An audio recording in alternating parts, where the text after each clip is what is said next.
Sziasztok! Üdvözlök mindenkit! A mai alkalommal megnézzünk 4 szuper hasznos magyar szót, amikkel, meglátjátok, nagyon könnyen fogtok tudni beszélni az időjárásról, pontosabban a hőmérsékletről.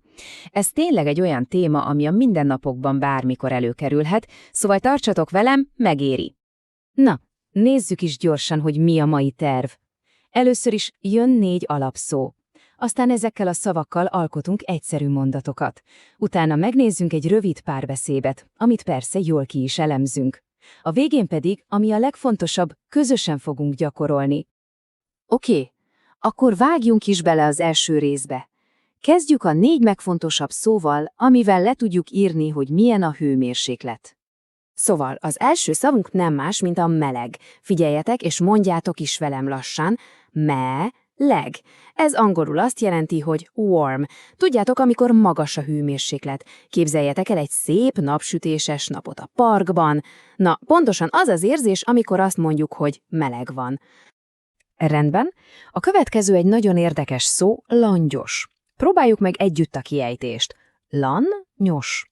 Ez egy ilyen kellemes, köztes hőmérsékletet jelent. Tehát nem forró, de nem is hideg. Pont a kettő között. Az angolban talán a lukewarm vagy a mild szavak állnak hozzá legközelebb. Most jöjjön a hűvös. Figyeljetek arra a hosszú ű hangra. Hűvös. Ez egy picit már alacsonyabb hőmérséklet. Tudjátok, amikor már kell egy pulcsi, de még jól esik. Gyakran frissítő érzés, mint egy szép őszi reggelen. Angolul ez a cool. És végül az utolsó szó erre a listára a hideg. Mondjátok utánam, hideg. Na ez már az alacsony hőmérséklet, angolul a cold. Gondoljatok a fagylatra, amit nyáron esztek. Na az bizony hideg. Szuper, megvannak a szavak. Akkor most jöhet a második rész, nézzük meg, hogyan tudunk ezekből egyszerű, de nagyon is hasznos mondatokat építeni. Na, itt jön a legegyszerűbb mondatszerkezet. Csak fogod a szót, és utána teszed, hogy van. Például, meleg van. Ennyi az egész. Angolul ez azt jelenti, hogy it is warm. Ezzel azt mondod, hogy az időjárás meleg. Ugye, hogy milyen egyszerű? Itt is látjátok az angol fordítást, it is warm. És a legjobb az egészben, hogy ez a szerkezet működik a többi szavunkkal is. Mondhatjuk azt, hogy hideg van, vagy hűvös van. Tényleg ennyire egyszerű. Oké, az alatok megvannak, de mi van, ha egy kicsit többet szeretnénk mondani? Nézzétek csak. Az egyszerű hideg van helyett mondhatjuk azt is, hogy kint hűvös az idő. Itt bejön 2 új, nagyon hasznos szó, a kint, ami azt jelenti, hogy outside, és az idő, ami a weather. Ezzel már is sokkal pontosabbak, sokkal kifejezőbbek lettünk. Remek.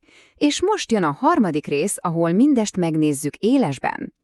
Jön egy rövid, teljesen életszerű párbeszéd az időjárásról.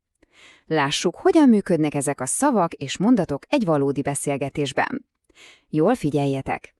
Szóval, az első beszélünk nevezzük A-nak, így kezdi a beszélgetést. Szia! Milyen idő van ma? Erre a B beszélő válaszol, és figyeljetek, mert itt már használja is az egyik új szavunkat. Szia! Ma kint meleg a napsütés. A beszélgetés folytatódik egy rövid, de fontos kérdéssel. És holnap? A végső válasz pedig, egy másik tanult szót használva, így hangzik. Holnap hideg lesz kint. Nagyszerű. Most, hogy hallottuk a párbeszédet, jöjjön a negyedik rész. Elemezzük ki.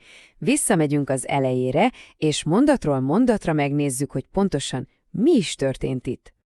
Tehát az első mondat. Szia! Milyen idő van ma? Ennek az angol megfelelője Hi, what is the weather like today? Ez a kulcskérdés. Ha ezt megjegyezitek, már bármikor el tudtok kezdeni egy beszélgetést az időjárásról.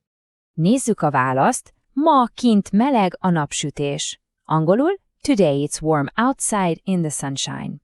Itt van 2 nagyon fontos kis szó. Az egyik a ma, vagyis today, a másik a kint, vagyis outside. Ezekkel a szavakkal sokkal pontosabbá tesszük a mondani valónkat, hogy pontosan mikor és hol van meleg. Jön a következő kérdés. És holnap? Angolul ez and tomorrow? Két szuper egyszerű, de annál fontosabb szó. Az és, ami azt jelenti and, és a holnap, ami a tomorrow. És a végső válasz: holnap hideg lesz kint. Angolul tomorrow it will be cold outside. Na, itt van egy nagyon-nagyon fontos dolog. A lesz szó, ez a van ige jövő idejű formája. Tehát nem azt mondjuk, hogy most van hideg, hanem hogy holnap lesz hideg. Ezzel jelezzük a jövő időt. Ez egy kulcsfontosságú különbség. El is érkeztünk az utolsó, de talán a legfontosabb részhez. Most ti jöttök. Itt az ideje, hogy használjuk is, amit tanultunk. Gyakoroljunk egy picit együtt. Fussuk át gyorsan még egyszer a legfontosabb kifejezéseket.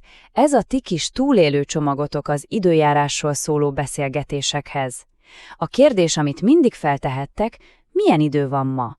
Az egyszerű válaszok: meleg van, vagy hideg van. És ne feledjétek a bővítést, ma kint, vagy a jövő időt, holnap lesz kint. Na és akkor most tényleg rajtatok a sor, nézzetek ki az ablakon, éppen most! És nálad milyen idő van ma?